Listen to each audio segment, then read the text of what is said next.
সাতঘরা গ্রামের সত্য সুন্দর সত্যিই দেখতে শুনতে বেশ সুন্দর, তবে তার ভাগ্যখানা বেশ খারাপ। যতই খাটাখাটনি করুক তেমন রোজগার করতে পারে না। মনের দুঃখে এমনই একদিন ঘুরতে ঘুরতে সত্য এসে হাজির হয় গ্রামের জোড়া অশ্বত্থ তলায়। হ্যাঁ, এইভাবে ভবঘুরের মতোই মনে হচ্ছে আমাকে বাকি জীবনটা কাটাতে হবে। আচ্ছা, যদি সবকিছু ছেড়ে ছুড়ে দিয়ে ওই সাধু বাবার শিষ্য হয়ে যাই তবে কেমন হয়? শুনেছি সাধু বাবাদের চাওয়া পাওয়ার কোনো ইচ্ছে থাকে না, তবে তো আর কোনো দুঃখই থাকবে না।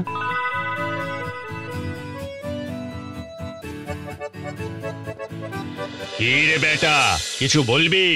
আগে বলার মতো কিছুই তো করতে পারিনি সাধু বাবা, তাই এখন আপনিই ভরসা। আমাকে আপনার শিষ্য করে নিন বাবা। এমন চকচকে কপাল নিয়ে তুই সাধু হতে চাইছিস? তোর কপালে যে জমিদারের জামাই হওয়া লেখা আছে রে। হ্যাঁ, বলেন কি সাধু বাবা? ঠিকই বলছি। আমার ভাগ্যে তো কালশিটে পড়ে গেছে বাবা। ভাগ্য বদলাতে সময় লাগে না রে বেটা।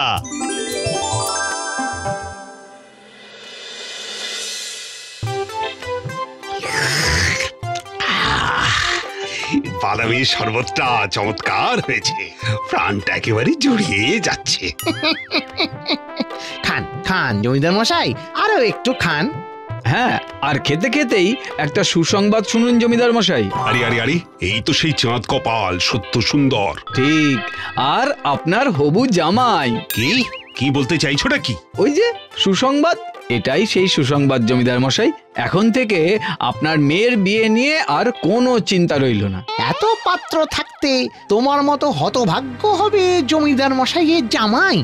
ওর স্পর্ধা দেখে অবাক হয়ে যাচ্ছি আমি। বটে, বুঝলাম।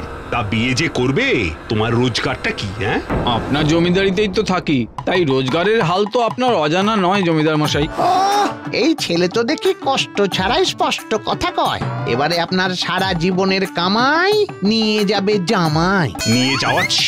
এই বিয়েতে আমি কিছুতেই মত দেব না। অমন বলবেন না জমিদার মশাই। আমি বলি কি, সত্যকে বরং মাস 6 সময় দিন। তার মধ্যে 100টা মোহর জোগাড় করে আনতে না পারলে ও পাত্র এমনিতেই এলেবেলে হয়ে যাবে। বলছো? বেশ, রোজগার করে দেখাতে পারলে বিয়ে দেব আমার মেয়ের সঙ্গে। তাহলে সাধু বাবার কথা ফললেও ফলতে পারে। যাই, জমিদার মশাইয়ের নির্দেশ সাধু বাবাকে গিয়ে জানাই এবারে। আরে আরে, এ কি, সাধু বাবা কোথায় গেলেন? কি মুশকিল, এখন তাকে কোথায় খুঁজি? সাধু বাবা কি আর এমনি গেছে রে বাপ, অনেক দুঃখেই পাত্তারি গুটিয়েছে। কেন? এই গ্রামের লোকজন এত কৃপণ যে সাধু বাবাকে একটু ফল মিষ্টিও দেয়নি। আমিও বেশ বুঝতে পারছি, এই গ্রামে আমারও কোনো ভবিষ্যৎ নেই। রোজগারের জন্য আমাকেও অন্য কোথাও যেতে হবে। সাধু বাবা হয়তো সেই রাস্তাই দেখিয়ে দিলেন।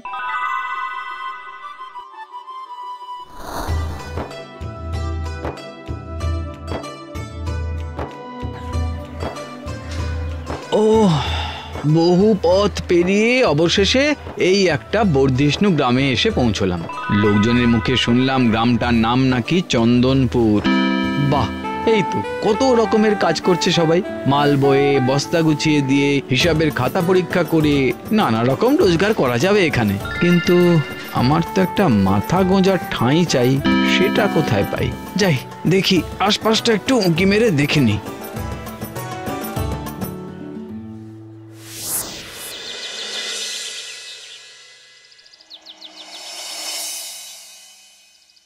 এই তো চমৎকার একখানা আস্তানা পেয়েছি। ওই যে বাড়ির মালিককেও মনে হচ্ছে পেয়ে গেছি সামনে। কথাটা এখনই সেরে ফেলি। ভাই, কিছু বলবে নাকি? হ্যাঁ, মানে ওই বলবো বলবো করছি, কিন্তু বলতে পারছি না। অত কিন্তু কিন্তু না করে ঝেড়ে কেসে দাও। তেমন কিছু নয়, বলছিলাম যে এই ছাউনি দেওয়া জায়গাটায় যদি মাথা গুঁজে থাকি তাহলে কি আপনার কোনো আপত্তি আছে? তুমি নিজের মতো থাকবে, খাবে, শোবে, তাতে আমার আর কি। তবে এখানে থাকতে গেলে তোমাকে মাঝে মধ্যে আমার কিছু ফাই ফরমাস খেটে দিতে হতে পারে। হ্যাঁ, সে আর এমন কি বড় কাজ? বাবা বাবা বাবা, তাহলে চলে এসো। পরদিন থেকেই দেখা যায় সত্য যেমন যেমন কাজ ভেবেছিল সেগুলো করছে। কখনো মালপত্রের পুঁটলি বয়ে এনে দোকানের গুদামে রাখছে, তো কখনো ঠেলা গাড়ি করে সেগুলো পৌঁছে দিচ্ছে আশেপাশে, কখনো আবার দোকানের খাতায় লেখালেখি করছে, আবার কখনো মালপত্র সাজিয়ে রাখছে দোকানের তাকে। আর দিনের শেষে তার সেই ছাউনির এক কোণে রাখা একটা টিনের কৌটো বের করছে সাবধানে। দিনভর খাটাখাটনি করে সব খরচ খরচা বাদ দিয়েও যতটা জমাতে পেরেছি সেটা এবার এখানে রেখে দিই। এই একটা সোনার মোহর জমা করলাম, এবার একটু গড়িয়ে নি। এইভাবে চললে মাস 6 আগেই আমার 100 মোহর জমানো হয়ে যাবে মনে হয়। আর তারপর সত্য সুন্দর গভীর ঘুমের দেশে হারিয়ে যায়। তার স্বপ্নে আসে জমিদারের মেয়ে। তাকে নিয়ে পক্ষীরাজ ঘোড়ায় চেপে সে ঘুরে বেড়ায় এদেশ থেকে সে দেশ।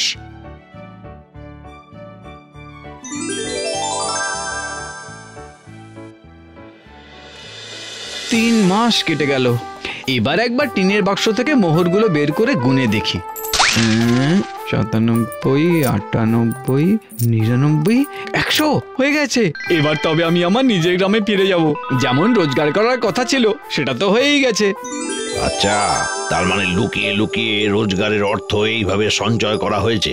তবে এখনই এর কাছ থেকে সবটা কেড়ে নিলে আশেপাশের লোকজন জানাজানি হয়ে যাবে। তাই এগুলো হাতানোর জন্য আমাকে অন্য উপায় ভাবতে হবে।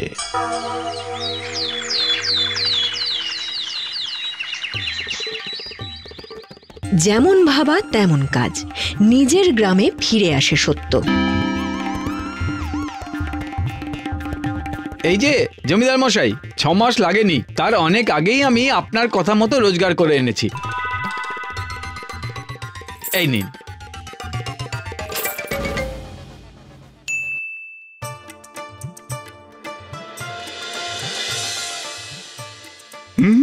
বলো কি? কিন্তু সময়ের আগেই তুমি কিভাবে এত মোহর রোজগার করে আনলে? তবে তো বলতে হবে ছেলের এলেম আছে। আমি বলি কি, ওই ছেলের রোজগারের গোপন কথা আমার কাছ থেকে শুনতে হবে। আরে বাস, এর আবার বলার কি আছে? আপনাকে তো ঠিক চিনলাম না। আগে জমিদার মশাই, আমার বাড়িতেই এক কোণে আশ্রয় দিয়েছিলাম একে, আর সে যে কি ভুল কাজ করেছিলাম। কিন্তু হয়েছেটা কি? কি আবার হবে? এগুলো তো আসলে ছেলেটা আমার বাড়ি থেকে চুরি করে এনেছে। সে পাঁচিলের পাশে থেকে আমার আর আমার বউয়ের সব কথাবার্তা শুনেছে, তারপর মৌকা বুঝে চুরি করে পালিয়ে এসেছে। এইসব কি বলছেন আপনি? না না না না, এইসব মিথ্যে। এটা আমার পরিশ্রমের, আমার মেহনতের সঞ্চয়। কি মুশকিল, আমার তো সব কেমন গুলিয়ে যাচ্ছে।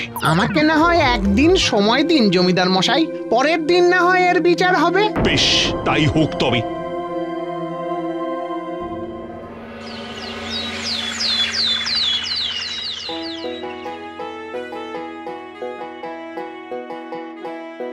খুব তো মুখ বড় করে বললি যে আজ বিচার হবে, কিন্তু বিচারটা হবে কি করে? এই যে ঝোলা থেকে একে একে 6খানা কৌটো বের করছি, মন দিয়ে দেখুন। দেখছি তো, কিন্তু দেখে আর করবোটা কি? এগুলোর মধ্যে কোনোটায় 100-র বেশি, কোনোটায় কম মোহর আছে। শুধু একটা কৌটো যেটা সত্য জমা দিয়েছিল তাতে 100টা মোহর আছে। এখন দেখা যাক সেই কৌটোটা বেছে বের করতে পারে কে। এই তো দুজনেই এসে গেছে। ভালোই তো, ভালোই তো। আপনি তবে নেড়ে চেড়ে দেখে বলুন এর মধ্যে আপনার কৌটো কোনটা। সব কৌটোই তো একরকম। না না না না, এর মধ্যে থেকে আমি আমারটা চিনে বের করতে পারবো না। কাজটা কঠিনই বটে, তবে এবার দেখি সত্য কি বলে। দেখে বলো তো তোমার কৌটো কোনটা, কেমন পারো দেখি। দেখে তো হবে না, তবে ওজন বুঝে বলে দিতে পারবো মনে হয়।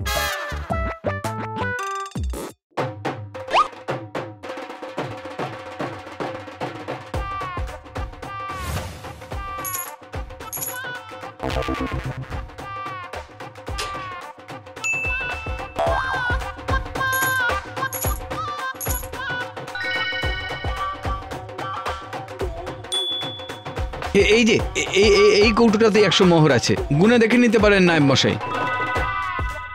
ওরে বাবা, এতটা জোর দিয়ে বলছে কি করে? তাড়াতাড়ি গুনে ফেলি। হ্যাঁ হ্যাঁ, এই তো 50, 51, 52,